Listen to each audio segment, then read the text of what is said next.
What's up, everyone? This is Kurt coming back to you for the Lionshare Poker Academy with my second part of my first live play video here. Now, looking back at the first video, I really noticed that the action was going pretty fast, so I want to apologize for that right off the bat. My goal was basically to get as much information as I could to you guys while we're still in the early stages of the Academy. I just wanted to make sure that we're getting out a lot of hands, a lot of spots for you, so we can discuss this in the Discord section. You guys can ask me any questions we have over this. And again, I apologize if the action is a little bit too fast. In the future, we won't be making videos that are quite this hectic. We'll be able to break down spots a little more clearly for you. So if there's some concepts that I'm using here that you're a little unfamiliar with, I will certainly be making separate videos in the future of essentially how I break down a certain spot and trends that we can pick up on. And a lot of these topics involve a lot of real in-depth conversation. So if there's a little too much going on for you here, don't be discouraged. We're going to break things down for you in a easier manner in the near future. But for now, we're just going to get as much content out as we can before the launch of the Academy. So yeah, we're just going to get into part 2 right now and finish this video out and go from there. Again, tables 1 through 4 are up here, 1, 2, 3, and 4, and then these will be 5, 6, 7, and 8. Table 4, we have a very easy open with the King 10 suited, as well as table 8, very standard open with King Queen offsuit.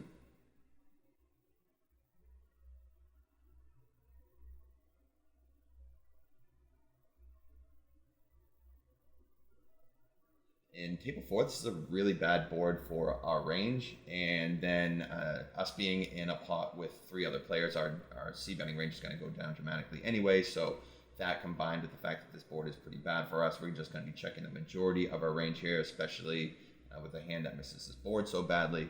So yeah, I'm going to be checking a lot here. Table 8 is kind of interesting because I should have a really tight range here opening under the gun, but the low jack should also have a pretty tight range calling versus my stack size. So I'd say I still have, equities are pretty close. I still have all the overpairs, but he can still have some traps. But this is just a board that's going to miss a lot. I'm fine with checking, but betting here is fine as well on a board that's likely to miss him a lot. We're just going to be trying to show down here on the turn. I'm pretty much in give up mode, but after he checks, since we're betting a lot of our range on the flop, I think we actually get here with a fair amount of ace-x, and if we want to get called by worse hands than an ace here, I think we kind of have to bet small. This also allows us to bluff for a small size with a hand like this. I'm not sure if king-queen is the best hand to be bluffing with here, but I didn't think it would be terrible by any means.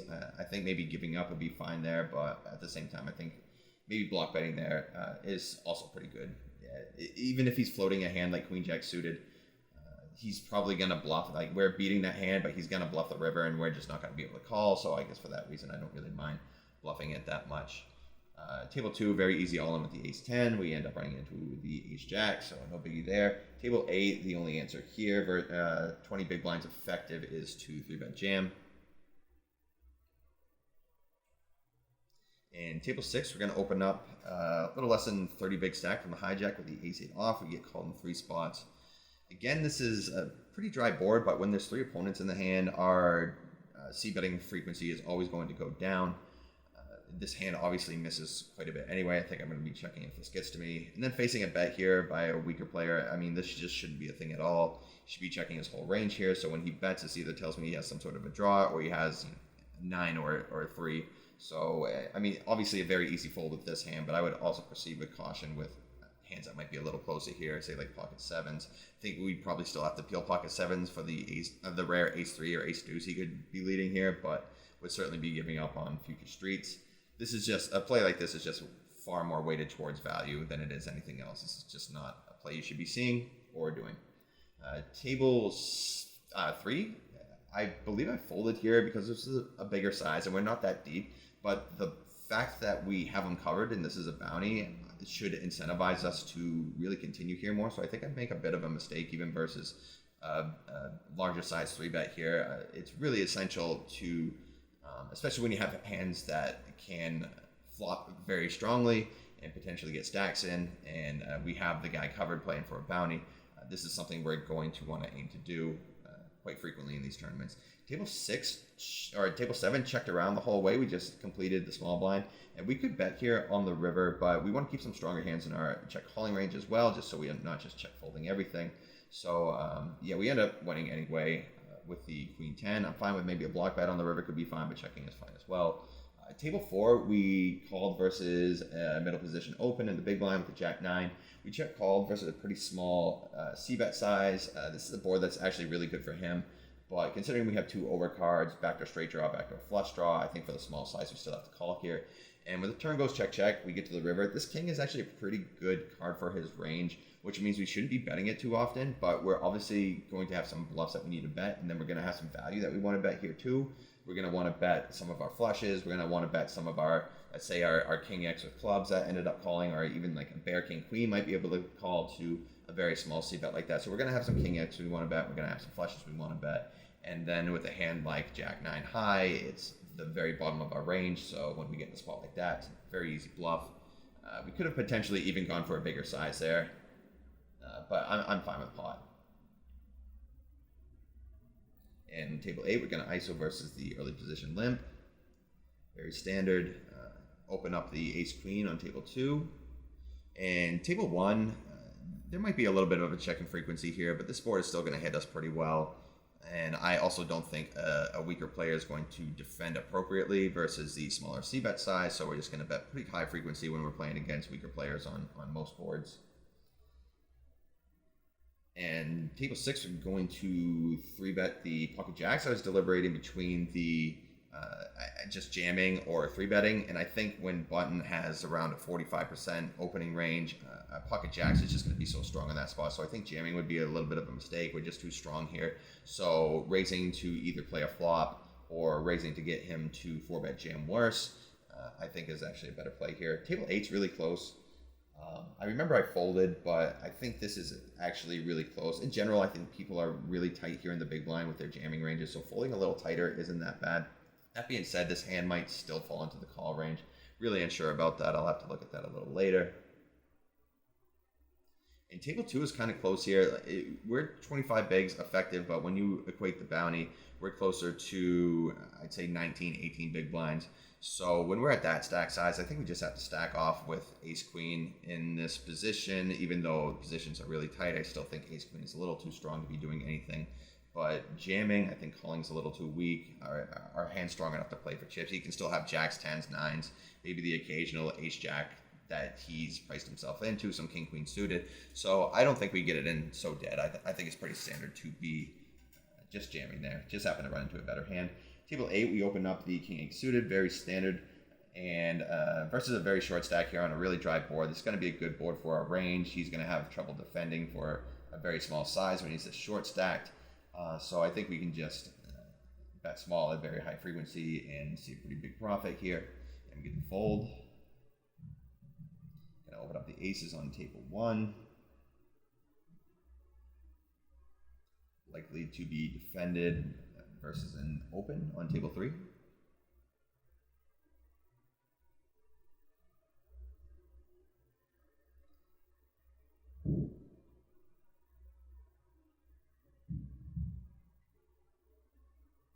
And versus a limp, we're just going to check this hand back. We're going to want to check back a lot of our mediocre suited hands because these suited hands tend to play a little better post flop. So our raising range essentially wants to be a lot, obviously our strongest hands, and then basically a lot of offsuit garbage. And then our check back range wants to be some of these suited hands that aren't strong enough to raise for value and stack off if we're shoved on. This is actually a really bad board for the small blinds range. I have every offsuit 3-5, 7-3, 5-3, 6-4. So I have all the straights. I don't have any sets, but I don't think he does either. I think he would just be jamming these at 20 big blinds. Actually less than 20 bigs when you equate the bounty. So I think neither of us really have sets in this spot. He can have some slow played aces and kings maybe, but for the most part, I'm going to have all the 2 pairs. I'm going to have all the sets. He's not going to be limping 7-3 off, 5-3 off, 6-4 off, hands like this. So I think I have a pretty big range advantage here. So when he bets, I think this is just a mistake in general. He should be checking a lot. And then when we bet so small, we just have to float really wide to punish all these mistakes. I still think 2 overcards with a backdoor straight draw is still a very easy call in that spot. So Yeah, so we end up floating. On the turn was kind of close. We could have decided to bet or check. I think our hand's a little on the weak side to be checking and, maybe improving on the river, or we'll just have to fold to a lot of bluffs. So I decided to bet with a fair amount of equity. I think he still calls us with hands where we make a pair on the river and we're still going to be ahead, and then we can obviously bluff river. So a little indifferent whether to bet or check there. It's fine. Table 1, I'm not even going to talk about the silliness that happened there. Obviously, this guy stacking off the king six suited was ridiculous, but we'll take the free bounty, or chop the free bounty anyway. And table 8, really easy call versus a 5 to 5.5 big blind shove. I think we're gonna have to call most of our range for the price that we're getting there. So Jack 10 certainly the top of our range in that scenario. And gonna complete here on table 1. I think this might be a little close with how deep we are. And this is mainly because of our reverse implied odds, but when we see a weaker player in the cutoff flatting here, I think we're a little more incentivized to call, because weaker players are going to be making more mistakes post flop, so we're a little more incentivized to play close spots against weaker players when we have marginal holdings than if these were two strong players. Table 8, obviously very easy 3-bet, the pocket aces. Actually, just flatting might be a thing here, but from an earlier position, his range should be a little on the stronger side. So when his range is a little on the stronger side, this really incentivizes me to want to 3-bet at a far more higher frequency than I would ever consider trapping. Maybe we consider trapping a little bit more if he's from the cutoff of the button, because his ranges will be a little wider there. And we're going to end up getting it in here with pocket jacks, and unfortunately we are going to get sucked out on. But yeah, I think pretty standard in that spot. We might low frequency, slow play, but I think the best play is probably to 3-bet versus a perceived tighter range. Table 1, we're going to flat small blind with the 8-7 suited, pretty standard here. Same with table 2, we open up with the ace-10, and we're just going to bet small out of very high frequency on a super dry board. It's very good for our range, and misses the big blind a lot, so we're just going to make a lot of money with the small c-bet here. And turn, we're going to just check and hope to show down. We still beat some hands that he's check calling with, and I think this hand's a little too strong to bluff with, obviously too weak to value bet with, so that's going to equate into a check. Table 1, we decided to check call with our open-ended straight draw. I think if I had the backdoor flush draw, I would prefer to check raise, because then we turn more equity when we can turn our backdoor flush draws, and then when we just check call here, we keep some stronger draws in our range, so our check call range is a little more protected this way. And table 2, I remember I folded here, and I folded pretty quick. I'm just going to pause it real quick. The reason I think I should have considered calling this a little more, so when we bet so small, he's supposed to defend a lot of his range here, so he's going to have to defend some pretty unnatural hands, say like a hand like maybe even 7-8 of spades at the weakest, but certainly his Jack-9 of diamonds, like 10-9 of diamonds, things that can turn some backdoor straight and flush draws that have overcards to the deuce and the 4. When I bet this small, he's really going to have to defend quite widely, and more wide than I think most people are defending. So anyway, so when we bet flop and he calls, obviously on the turn we go check, check. And then when the river comes, what we want to be looking at is not like, okay, we just have ace high, we have to fold. What we want to look at is, okay, yes, he obviously has some king X that he can be betting the size with, because I don't have much king X myself when I check the turn. That's not, I don't have any strong king X when I check the turn anyway. I might have some weaker ones, but let's say he's betting his king X, and then he's going to be betting a lot of his bluffs. He's going to have the 3-6 suited, the 5-6 offsuit, the 5-3 suited. I don't think he's going to be bluffing with his ace-5 and ace-3 hands, because they have some showdown value. So we basically unblock all of his bluffs. And as I said, he's going to have those unnatural bluffs, say like the Jack-9 of clubs he should be check calling the flop with. So obviously he's going to have to bluff a hand like that when it comes to the river, or he should be bluffing anyway because he only has Jack-high. So I expect these hands to bet a lot like this, and we really unblock a lot of his bluffs. So even though this might not be a pure call here, mainly because of the overbet, and at the same time, I just don't think people are bluffing here enough, I think this is certainly a very good combo to be bluff catching here with, and this is mainly because we unblock the majority of our opponent's bluffs.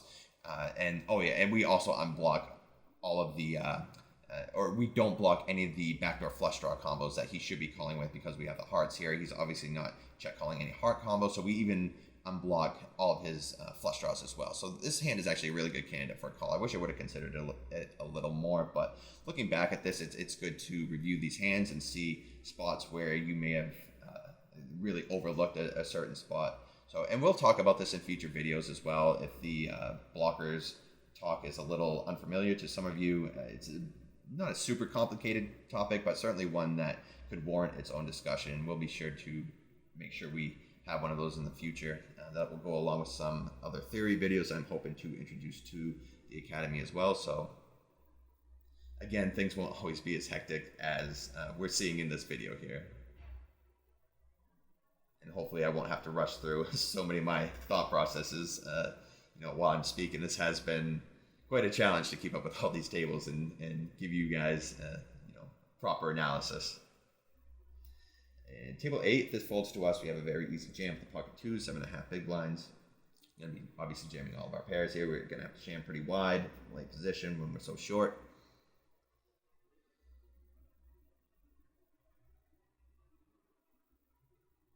And versus a limp on table 4, we could consider ISOing here, especially when the big blind limps behind. He's not going to be very strong. I don't perceive the cutoff to be limping very strong either.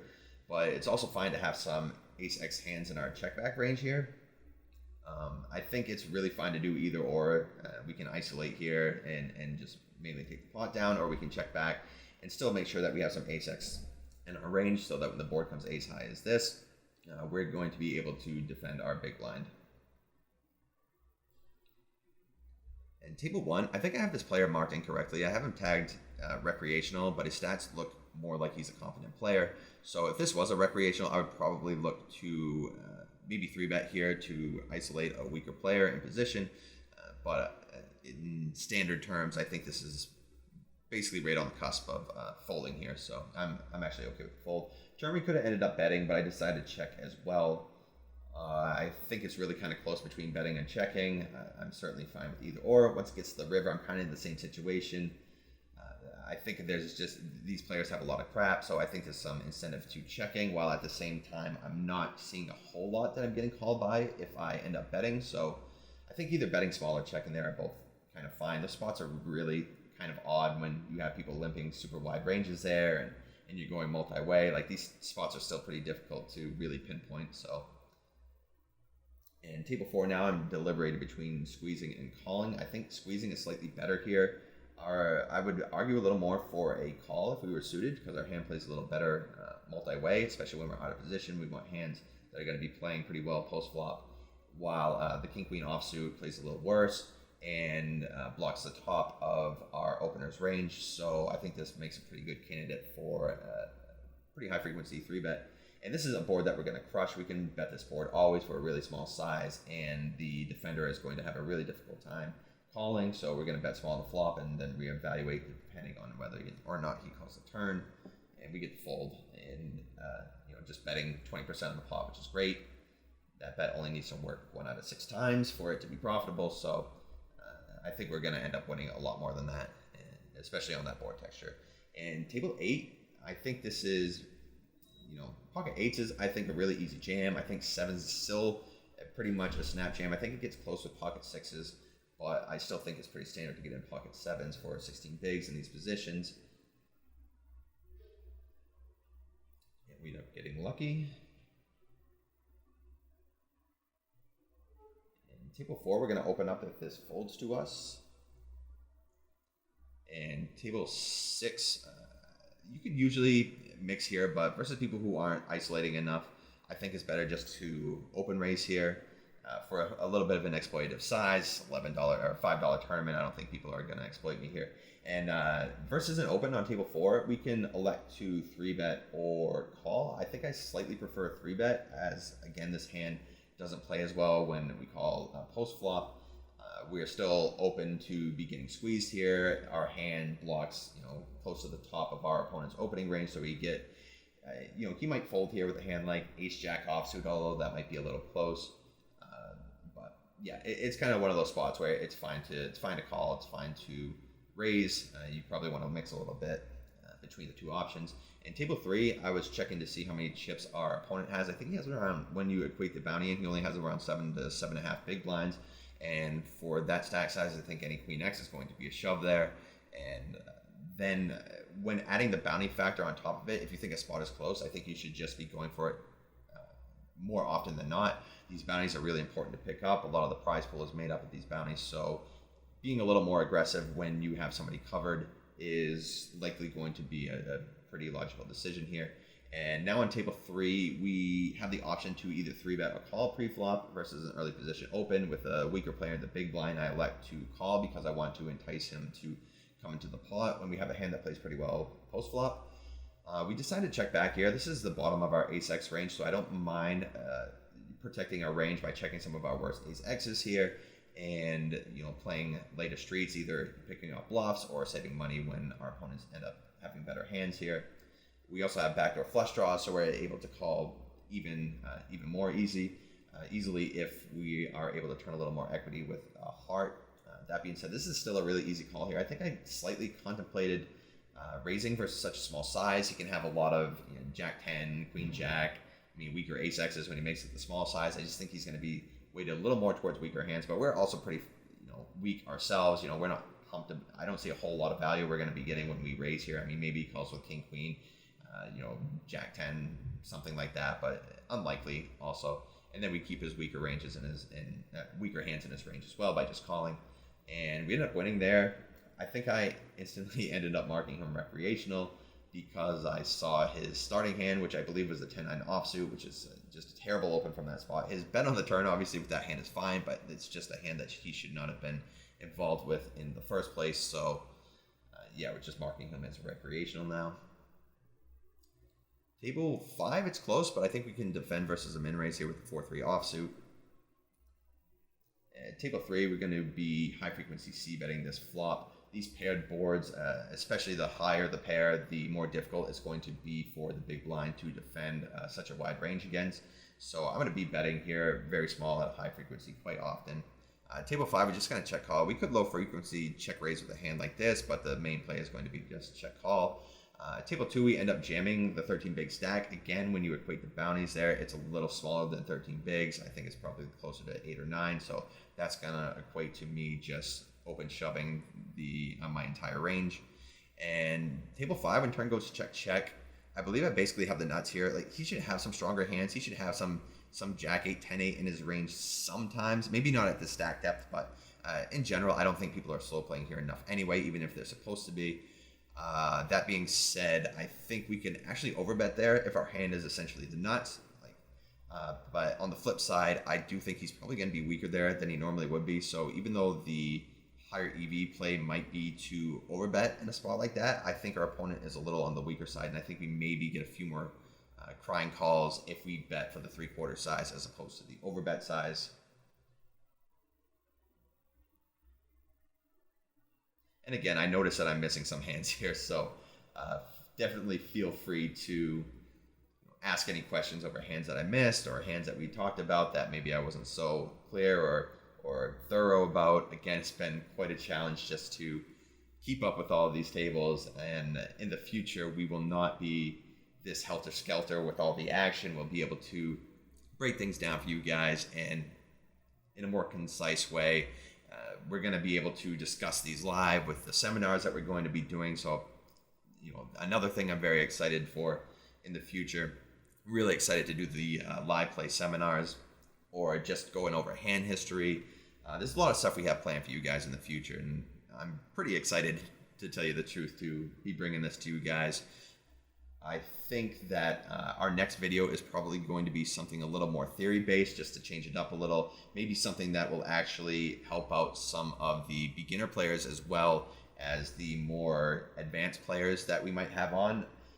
We're not so sure about the caliber of players that we're going to be taking in. We could very much have a mixed bag from beginners and more seasoned players or veterans as well, which is great for us.